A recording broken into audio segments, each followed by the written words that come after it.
The great hall of the Galactic Conclave stretched beyond sight. Massive pillars of pure crystal held up a ceiling that showed the stars themselves. Here, representatives from 1,000 worlds gathered to make decisions that shaped the galaxy. Ambassador Zektar walked through the ancient archives deep beneath the hall. His 4 arms moved quickly as he searched through data tablets, looking for information about primitive worlds his people could conquer. The hegemony needed new planets, new resources, new slaves. They had done this countless times before. Zektar stopped when he found something strange. A data tablet glowed bright red, covered in warning symbols he had never seen. The title read, Species 7834 Terra, Homo sapiens. He picked up the tablet with curiosity. The warnings made no sense. Humans lived on one small blue planet in a quiet corner of the galaxy. They barely had space travel. Their weapons were primitive. Their ships were slow. Yet the warnings filled page after page. Unprecedented adaptability, one line read.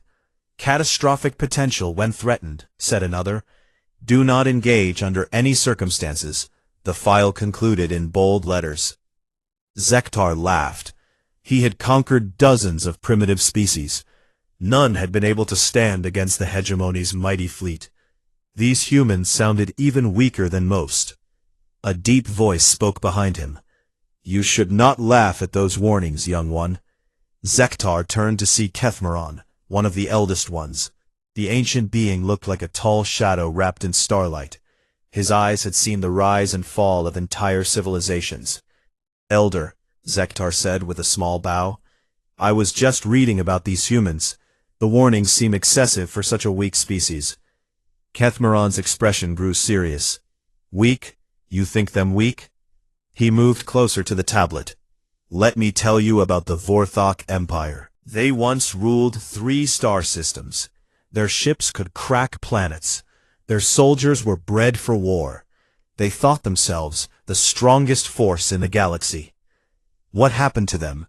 Zektar asked, though he had a feeling he already knew. They found a species they called weak, a species that lived on scattered worlds, fought with simple weapons, and seemed easy to conquer. The Vorthak attacked without warning. They destroyed cities, killed millions, and expected quick surrender. Kethmoran paused, his ancient eyes distant with memory.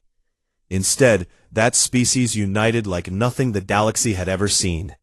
They learned, they adapted, they turned everything into a weapon. Within 2 years, a mighty Vorthak empire was nothing but floating debris and empty worlds. But surely the Vorthak were not as strong as the hegemony, Zektar said. We command 1,000 worlds. Our fleet is the largest in known space. The Vorthak said the same thing, Kethmoran replied sadly. Size does not matter when facing a species that becomes stronger with every challenge. The warnings exist for good reason, Ambassador. Some sleeping giants should never be awakened. Zektar looked at the tablet again. The humans had recently started expanding beyond their homeworld. Their colonies were small and poorly defended. It seemed like perfect timing for conquest. With respect, Elder, times have changed. We have weapons the Vorthak never dreamed of. Our strategies are proven. These humans cannot possibly pose a threat to our empire. I have heard those words before, Kethmoran said softly. Always from species that no longer exist. But Zektar was already thinking of the glory that would come from bringing new worlds into the hegemony. He imagined the praise from his superiors, the resources that would flow to his people, the fear and respect from other species. These warnings were just the fears of old beings who no longer understood warfare. Thank you for the history lesson, Elder, Zektar said. But the hegemony is not the Vorthak. We will succeed where others failed. He left the archives and returned to his ship. Within hours, he was transmitting his findings to the Hegemony War Council. He described the human colonies as ripe for harvest. He explained how few ships they had, how weak their defenses appeared. He made it sound like the easiest conquest in hegemony history. The War Council was excited by his report. Fleet Commander Thal wanted to lead the assault personally. The shipyards began preparing vessels for war. Plans were made for dividing up human worlds and resources. Back in the archives, Keth Moron updated his records. He added a new entry to the human file. Warning ignored by hegemony forces. Conquest attempt imminent. Expected outcome, historical repeat pattern. Archive updated for future species who might learn from what follows. 3 days later, the hegemony fleet gathered at the edge of human space. 50 massive warships, each one capable of destroying a small moon. Commander Thal stood on the bridge of his flagship, looking at the star charts that showed human colonies. Target the newest settlement first, he ordered his officers. Proxima colony. Show them the price of resistance early. His fleet moved toward human space like a storm of metal and energy. The soldiers sang battle songs. The gunners prepared their weapons. Everyone expected quick victory and easy plunder. None of them had read the warnings. None of them knew about the Vorthak. None of them understood what they were about to unleash. In the deepest archives of the Galactic Conclave, Kethmarin felt the disturbance in the cosmic order that always came when someone ignored ancient wisdom. He had seen this pattern before. The strong attacked the seemingly weak. The weak revealed they were never weak at all. The galaxy changed forever. He began preparing new archive space. Soon, there would be much more to record about the species called humans. The warnings would be proven right once again, but the cost would be paid by those too proud to listen. The storm was coming. The sleepers were about to wake, and the galaxy would never be the same. Commander Thal stood on the bridge of his warship as it dropped out of hyperspace at the edge of the Proxima system. Through the massive viewports, he could see a small blue-white star with several planets orbiting around it. The third planet had a few space stations, and what looked like mining platforms scattered across its surface. "This is it?" asked his second-in-command, Officer Krell. "This is what we traveled 3 days to conquer?" Thal smiled, showing rows of sharp teeth. In his 40 years of service, he had destroyed dozens of primitive colonies. This one looked even easier than most. The humans chose the furthest planet from their homeworld for their newest colony. Perfect for us. No reinforcements can arrive in time. The hegemony fleet spread out in attack formation. 50 warships, each one bristling with weapons that could level mountains. Thal had brought enough firepower to glass an entire continent. For a tiny human settlement, it was massive overkill. "Send them our standard surrender demand," Thal ordered. The communications officer activated the ship's broadcast system. A message went out to Proxima Colony in several languages, including the basic human language they had learned from intercepted transmissions. "Attention human settlement, you are now under the authority of the Hegemony Empire. Surrender immediately, and your deaths will be quick. Resist, and we will make examples of you that will terrify your species for generations." Thal expected the usual response: panic, confusion, desperate pleas for mercy, maybe some weak attempt at negotiation. Instead, the human reply came back quickly and clearly. "Hegemony Fleet, this is Colony Administrator Sarah Chen. Leave our space immediately. This is your only warning. You have 10 minutes to begin departure." The bridge fell silent. Officers looked at each other with confusion and disbelief. Thal's 4 eyes blinked rapidly. In all his years of conquest, no primitive species had ever given him an ultimatum. "Did they just warn us?" Officer Krell asked. Thal began to laugh. Soon his entire bridge crew joined in. The idea was absurd. A handful of human colonists threatening the largest battle fleet in this sector of space. It was like an insect threatening a giant. "Humans," Thal said between laughs. I think I understand why some species find them amusing. Very well.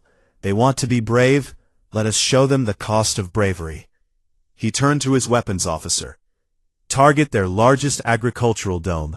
Give them a demonstration of our power. One shot should convince them to be more reasonable.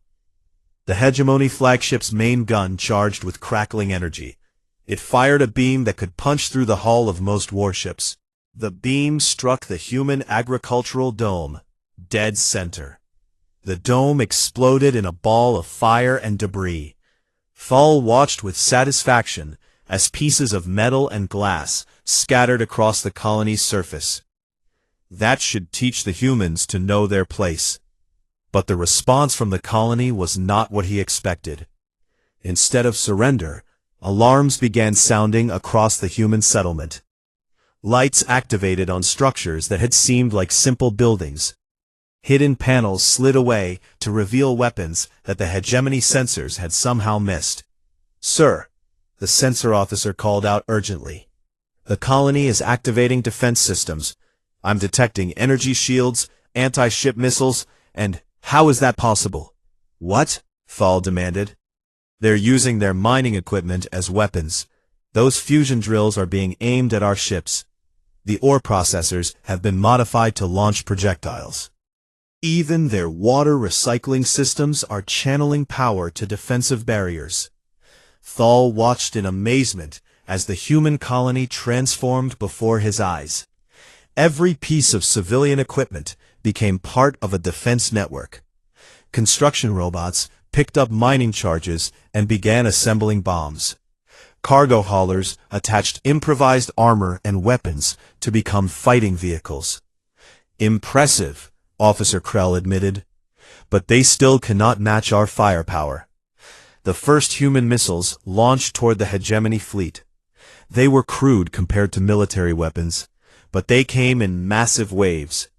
The humans had converted every piece of construction equipment, every mining tool, every industrial machine into something that could fight. Return fire, Thal ordered. End this resistance quickly. But the humans did not fight like any enemy the hegemony had faced before. They did not group their forces in predictable patterns. They did not try to match the hegemony's superior firepower directly. Instead, they fought with a creativity that confused and frustrated the experienced military commanders. Human defenders used the colony's mining tunnels to appear and disappear like ghosts.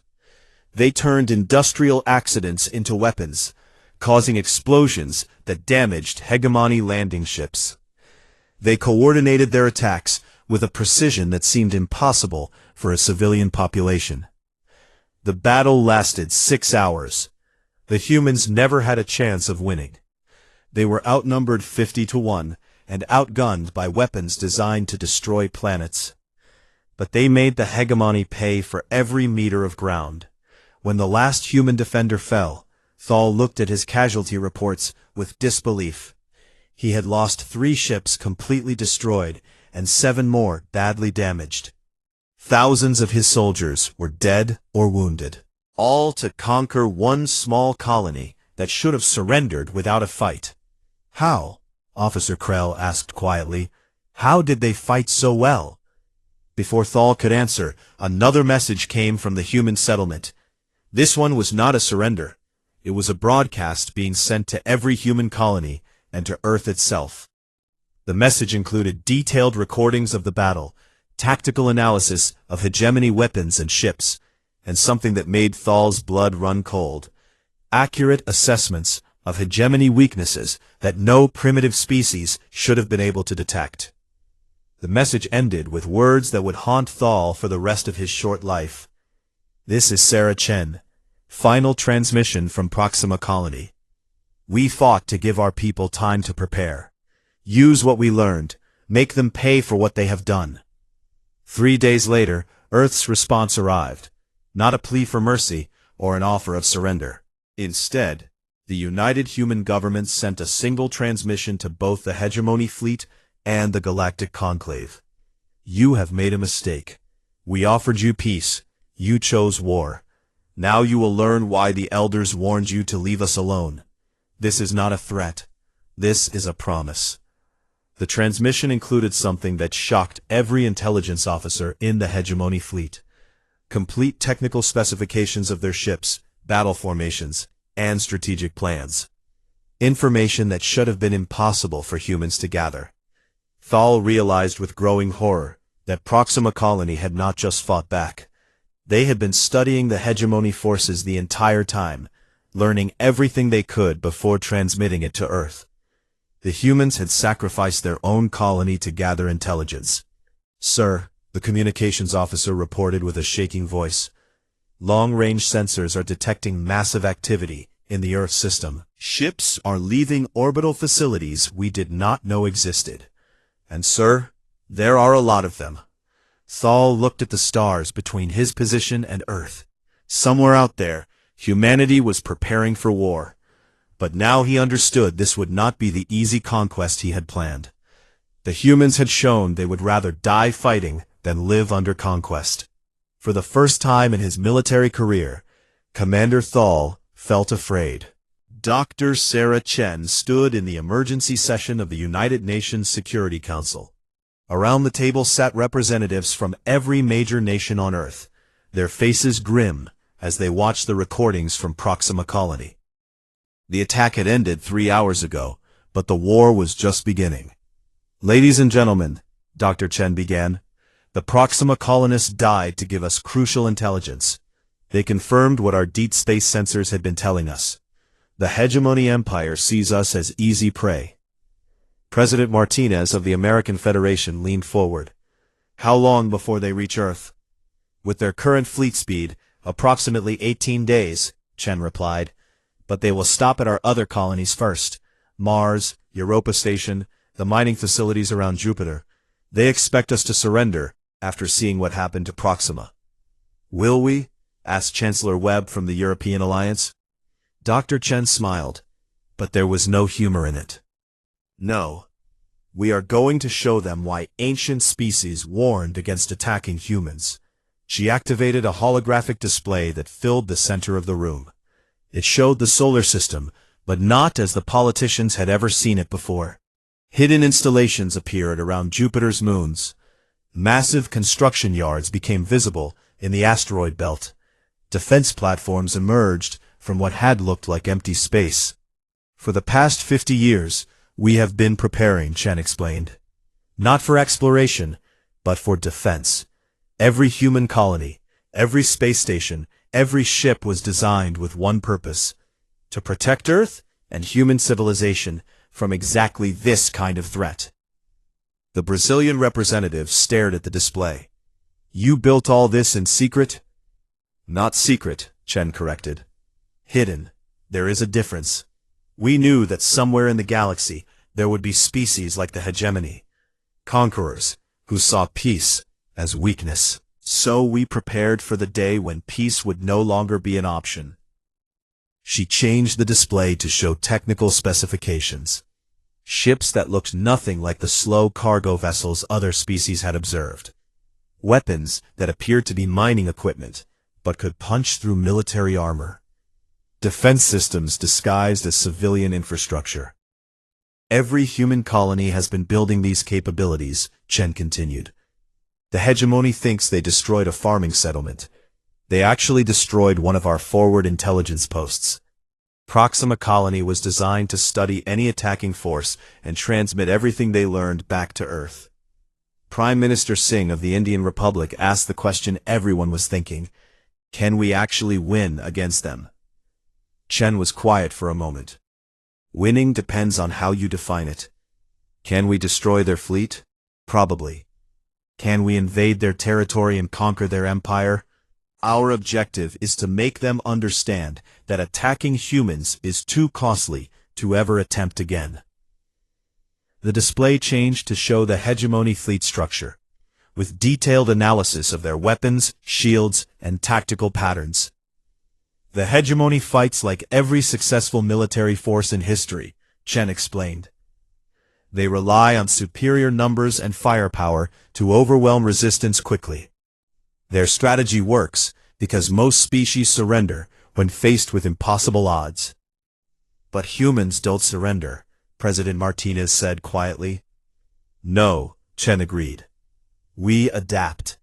The hegemony has never faced an enemy that learns and evolves during combat. They have never fought a species that can take their own technology and improve it faster than they can deploy countermeasures. The Chinese representative looked at the ship designs with professional interest. How long have you been planning this? Since we first detected alien signals, Chen replied. The moment we knew we were not alone in the universe, we began preparing for the possibility that not all aliens would be friendly. Every space program, every research project, every expansion into the solar system has been designed with defense in mind. She activated another display showing the massive coordination between Earth's nations and off-world colonies. The attack on Proxima has triggered Protocol 7. Every human settlement is now mobilizing for war. Every civilian facility is converting to military production.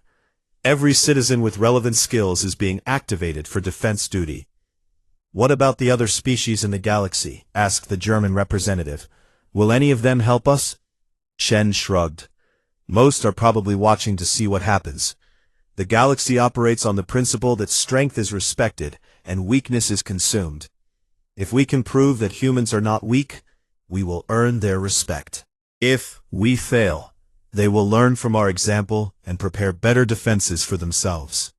The display showed Earth's own transformation. Orbital platforms that had been used for manufacturing were being converted into weapons platforms. The moon's industrial facilities were producing ships at an incredible rate.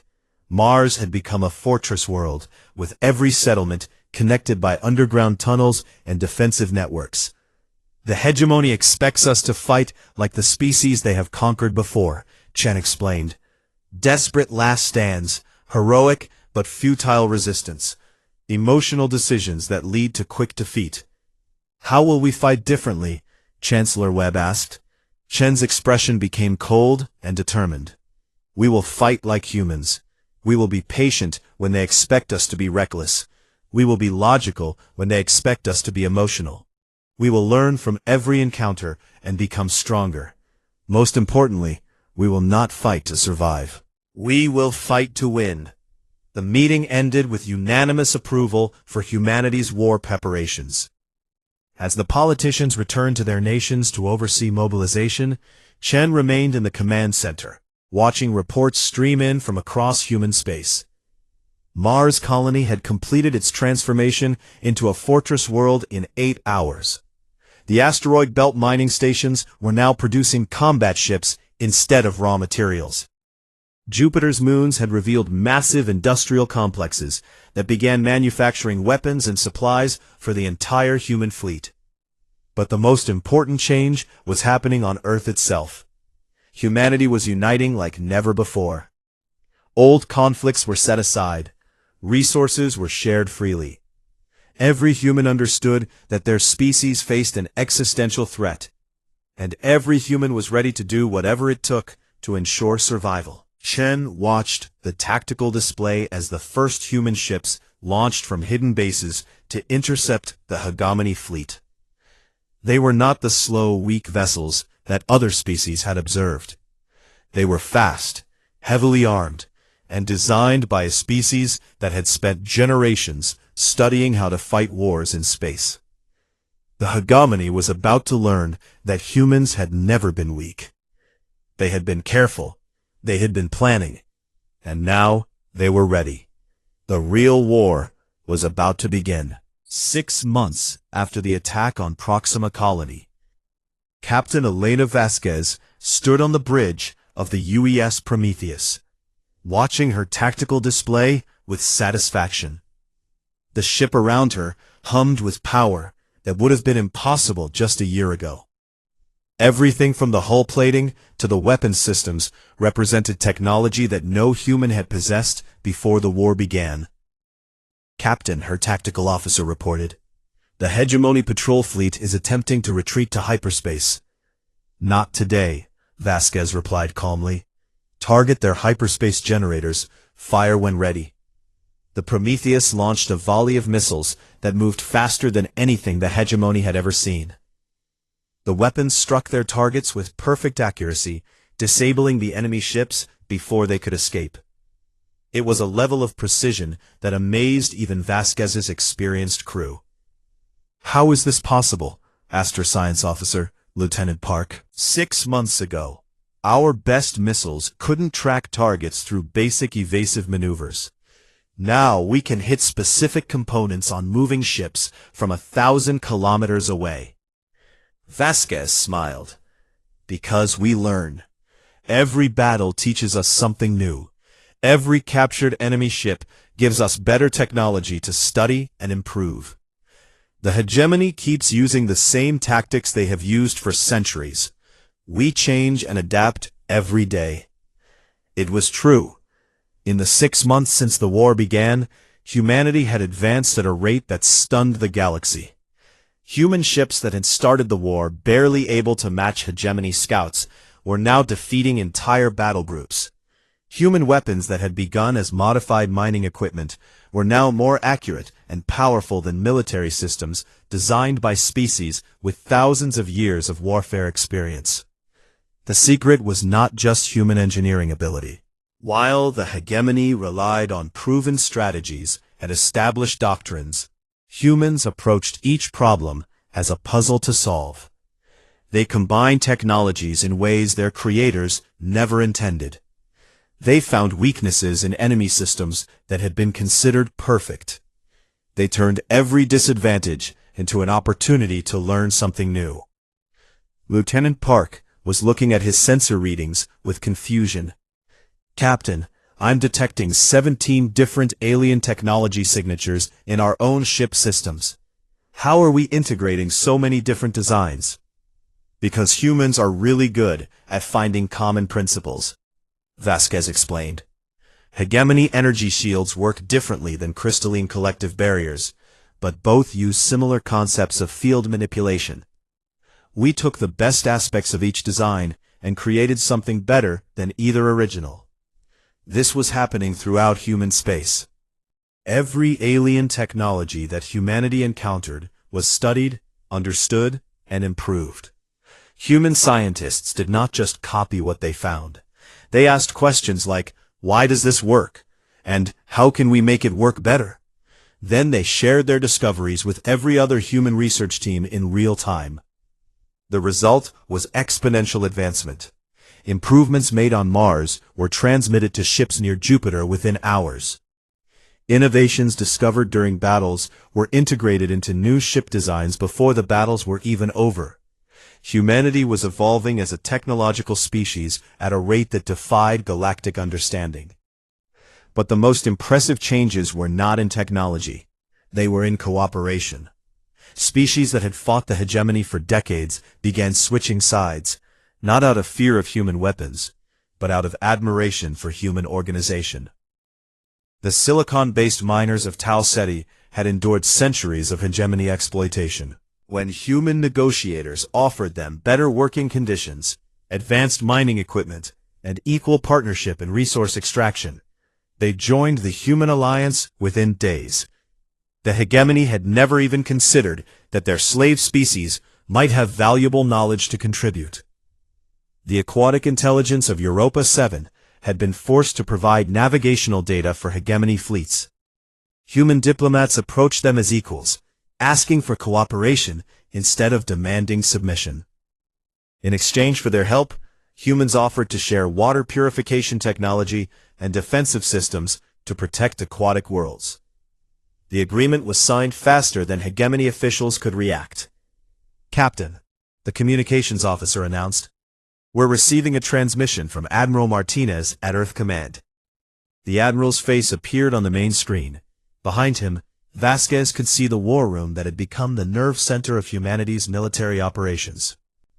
Representatives from dozens of alien species worked alongside human officers, sharing intelligence and coordinating joint operations.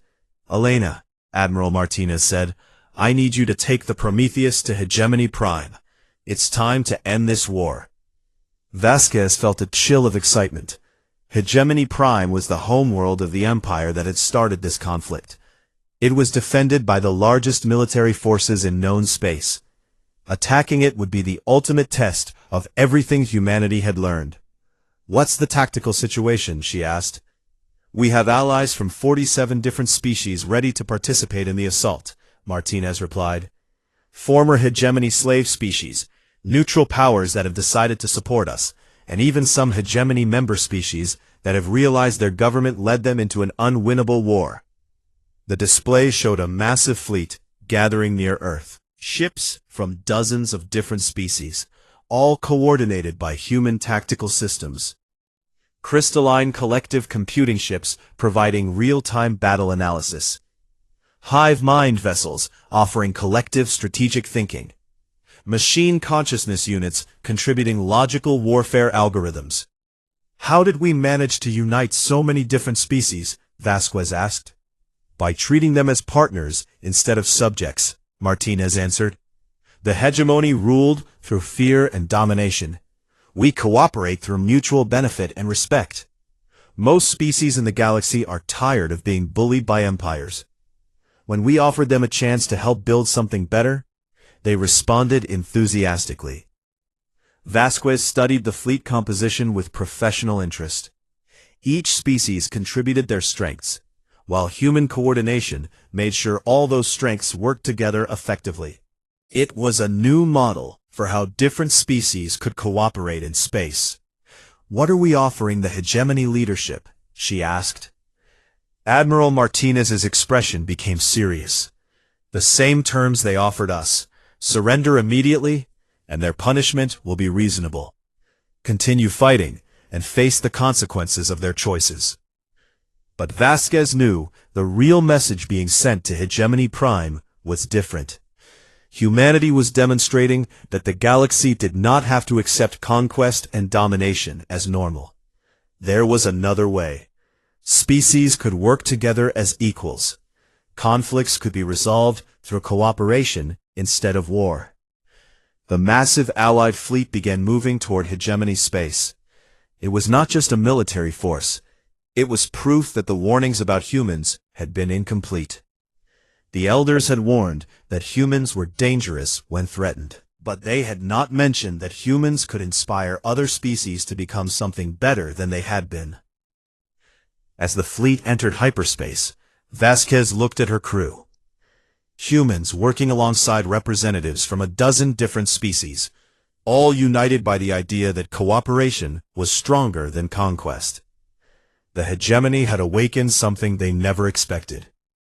Not just human military power, but human hope for a galaxy where might did not make right. The war was almost over.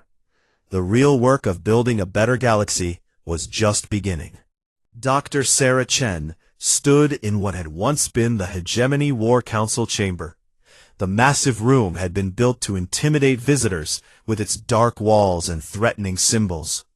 Now it housed the first meeting of the Terran Concordat, and the atmosphere could not have been more different. Representatives from over 100 species sat together around tables arranged in a circle instead of the old hierarchical rows. Former enemies worked side by side to draft agreements that would reshape galactic civilization. The hegemony's surrender 3 days ago had ended the war, but today would begin something unprecedented in galactic history. "The terms are simple," Chen announced to the assembly. "Any species that wishes to join the Concordat commits to 3 principles. No conquest of other sentient species, peaceful resolution of disputes, and cooperation for mutual benefit. In return, all members share technology, resources, and protection." Former hegemony Admiral Thal, now wearing simple civilian clothes instead of his military uniform, raised one of his 4 hands. "Dr. Chen, my people are grateful that you have offered mercy instead of revenge. But I must ask, why? We attacked your colonies. We killed your people. By galactic law, you have the right to enslave or destroy us." Chen looked at him with calm eyes. "Because we learned something important during this war. Revenge creates new enemies. Mercy creates new allies. The galaxy has spent millions of years in cycles of conquest and resistance. We want to try something different. This was the truth that had amazed every species in the galaxy. Humanity's victory had not led to a new empire. Instead of enslaving the hegemony, humans had offered them partnership. Instead of taking their worlds, humans had helped them rebuild. Instead of punishment, humans offered the chance to help create a better future. Kethmaran, the elder who had tried to warn the hegemony, spoke from his place of honor at Chen's right side. In my long life, I have seen hundreds of species rise to power. All of them followed the same pattern: grow strong, conquer neighbors, create empire, eventually fall to new conquerors. Humans are the first species I have observed that chose a different path. The crystalline collective's representative, a being of living silicon and light, added its perspective. Our computational analysis confirms Elder Kethmaran's observation. Human behavior patterns do not match any known dominant species models. You organize cooperation where others impose control. You share power where others hoard it. You create unity where others enforce submission. Chen smiled. It's not magic. It's just a different way of thinking about problems. When humans encountered other species, we asked ourselves, how can we all benefit? When we developed new technology, we considered, how can this help everyone? When we fought this war, our goal was not to defeat the hegemony, but to create a galaxy where wars like this would never happen again. The machine consciousness representative, speaking through its mechanical avatar, provided statistical analysis. Efficiency calculations indicate that cooperative resource allocation produces 37% better outcomes than competitive systems. Human organizational methods optimize for collective benefit rather than individual dominance. This approach yields superior results across all measured parameters. But the real transformation was happening beyond the formal meetings. Throughout former hegemony space, human teams worked alongside local populations to improve living conditions. The silicon miners who had joined the Human Alliance early now helped design better working conditions for all mining operations. The aquatic intelligence shared their navigation knowledge to improve trade routes for everyone. Human medical teams worked with healers from dozens of species to create healthcare systems that worked for all biological types. Human engineers collaborated with alien scientists to solve problems that had plagued entire worlds for centuries. Human teachers worked with local educators to share knowledge and learning techniques across species barriers. Lieutenant Commander Elena Vasquez, now serving as humanity's chief military coordinator, addressed the security concerns. The Concordat will maintain a joint defense force, she announced, not to conquer, but to protect. Any species that threatens member worlds will face the combined response of our entire alliance. The effectiveness of this approach was already clear. 3 minor empires that had been planning to expand into human space had quietly abandoned their conquest plans when they saw the size and coordination of the Concordat Alliance. Word was spreading through the galaxy that attacking one Concordat member meant fighting them all. Former hegemony scientist Kreltak, who had spent months working with human researchers, offered his perspective. I have learned more about physics in 6 months of collaboration with humans than in 20 years of competitive research under the hegemony. When scientists share discoveries instead of hoarding them, knowledge advances faster for everyone. This was the pattern repeating throughout Concordat space. Competition was being replaced by collaboration. Secrecy was giving way to shared knowledge. Fear was being overcome by trust. Species that had been enemies for generations were finding common ground and mutual benefit. Chen looked around the chamber at representatives from dozens of worlds working together to solve galactic problems. The hegemony fell because they believed that strength came from conquest. They thought that taking resources from others would make them powerful. They never understood that true strength comes from cooperation. Elder Kethmoran updated his ancient records one final time. The entry for humanity no longer contained warnings about their danger. Instead, it read, Species 7834 Terra, Homo sapiens, highly recommended for contact and cooperation. Unique ability to unite diverse species through mutual benefit rather than conquest. When challenged, they do not just become stronger, they help others become stronger as well. The Concordat's first major project was already beginning. Joint research teams from 50 species were working to develop faster-than-light communication technology that would allow instant coordination across the galaxy. Shared medical research was producing cures for diseases that had plagued entire species for millennia. Cooperative exploration missions were discovering new worlds that would be settled by mixed populations, working together. But perhaps the most important change was happening in education. Throughout Concordat space, young beings from different species were learning together. Human concepts like symbiosis, mutual aid, and collective benefit were being taught alongside traditional subjects like mathematics and engineering. A young hegemony student raised her hand during one such class. Teacher, why did our leaders think conquest was better than cooperation?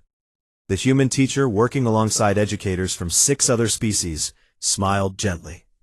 Because they were taught to see differences as threats instead of opportunities. They thought that for their species to be strong, other species had to be weak. We know now that when everyone is strong, everyone benefits. As the first Concordat session concluded, Shen stood at a window overlooking the former hegemony capital. The city below bustled with activity as beings from dozens of species worked together to rebuild and improve their shared worlds. Ships from every member species traveled freely between systems, carrying trade goods, knowledge, and messages of friendship. The warnings about humanity had been both right and incomplete. The elders had been correct that humans were dangerous when threatened, but they had not foreseen that human strength lay not in destruction, but in creation. Not in ruling others, but in teaching others to rule themselves. Earth, once a small blue world in an ignored corner of the galaxy, had become the beating heart of galactic civilization. But it was not an empire that ruled through force. It was the center of a voluntary alliance that grew stronger with every new member who chose cooperation over conquest. The transformation was complete. The galaxy would never again accept that might made right. The Elder's warning had become a promise fulfilled. Provoke humans and witness the world transform, not through destruction, but through the most radical evolution the universe had ever seen. Humanity had not conquered the galaxy. They had taught it to conquer itself, to become something better, something worthy of the infinite stars above.